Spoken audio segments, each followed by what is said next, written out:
Assalamualaikum teman-teman, welcome to my YouTube channel. Jangan lupa di like, comment, and subscribe. Halo teman-teman, kembali lagi ya. Semoga sehat-sehat selalu. Jadi tidak terasa pendaftaran CPNS maupun kedinasan sudah semakin dekat. Tidak ada salahnya kita mulai belajar dari sekarang, sedikit demi sedikit. Yang penting konsisten ya teman-teman. Nah di sini kali ini kita akan membahas soal TWK, yaitu bahasa Indonesia. Langsung saja. Sini ada Reva Kan Kusurati. Penulisan yang tepat pada kalimat tersebut adalah, nah, oke teman-teman, di sini kan sepertinya ini ditanya tanda penyingkat. Tanda penyingkat yang benar itu seperti apa? Kita lihat yang A, Reva Kan, Kusurati. Reva Kan. Ini kurang tepat ya teman-teman. Sebenarnya tanda penyingkat yang digunakan untuk menghilangkan bagian kata yang ini, kan ini, seperti ini teman-teman. Ada tanda kutip atas kan, itu akan sama artinya dengan akan. Nah, jadi bisa kita lihat jawaban yang benar itu antara yang B, C, D. Nah, kita lihat yang D, Reva. Nah, ada tanda serunya, jadi kurang tepat. Kita lihat yang C, Reva akan Kusurati. Nah, ini tepat tanda titik. Yang B itu salah karena di akhirnya tanda koma. Jadi jawaban yang paling tepat itu yang C, teman-teman.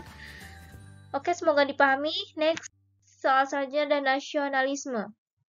Pasal 32 Undang-Undang Dasar 1945 mengandung semangat nasionalisme di bidang A. Budaya, B. Sosial, C. Ekonomi, D. Politik, E. Hak asasi manusia.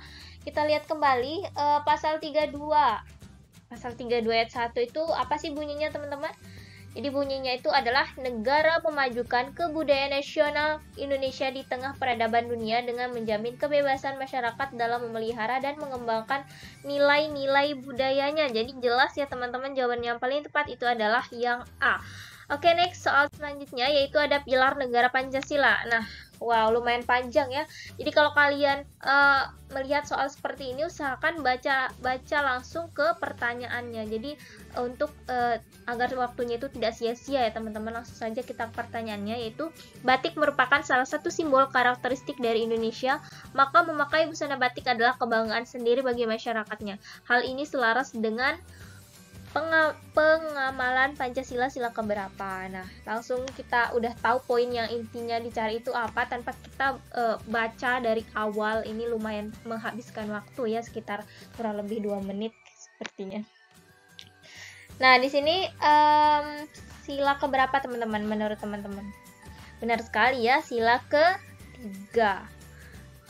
Nah, jadi sila ketiga itu kan mengandung nilai dasar persatuan, di mana salah satu butir pengamalannya itu cinta pada bangsa dan rela berkorban bagi bangsa.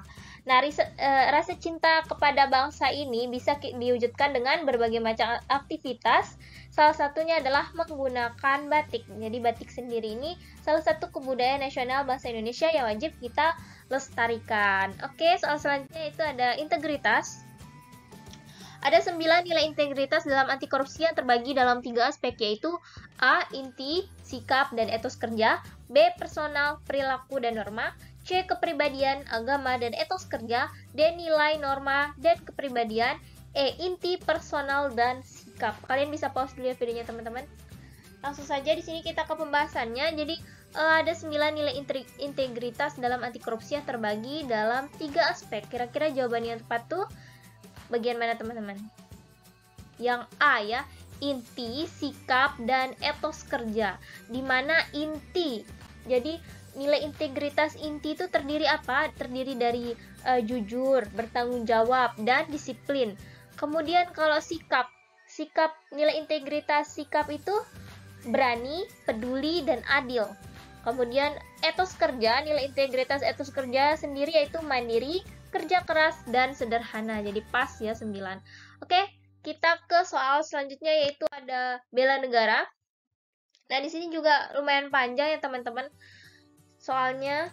Coba kita langsung ke soalnya.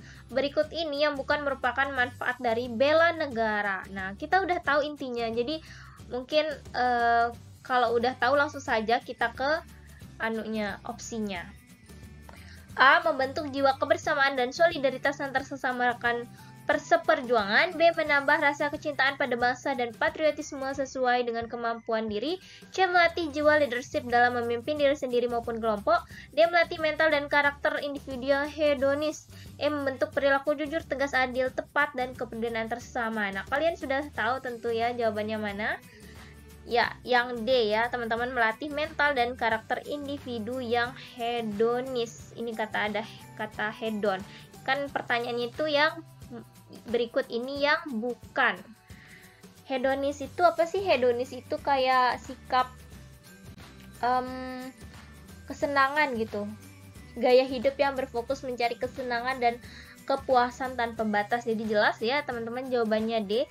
Oke, soal selanjutnya yaitu yang terakhir ada Pilar Negara Undang-Undang Dasar 1945. Dalam hal terjadi kekosongan wakil presiden, selambat-lambatnya dalam jangka waktu beberapa hari, Majelis Permusyawaratan Rakyat menyelenggarakan sidang untuk memilih wakil presiden dari 2 calon yang diusulkan oleh presiden.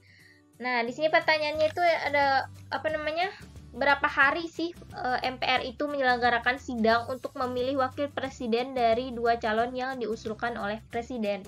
Jadi ini tertuang dalam pasal 8, teman-teman. Pasal 8 ayat 2. Ayat 2 Undang-Undang Dasar 1945. Jadi bunyinya itu, dalam hal terjadi kekosongan wakil presiden, selambat-lambatnya dalam waktu 60 hari MPR menyelenggarakan sidang untuk memilih wakil presiden dari 2 calon yang diusulkan oleh presiden. Jadi jelas jawabannya adalah C, teman-teman. Semoga bermanfaat. Assalamualaikum warahmatullahi wabarakatuh.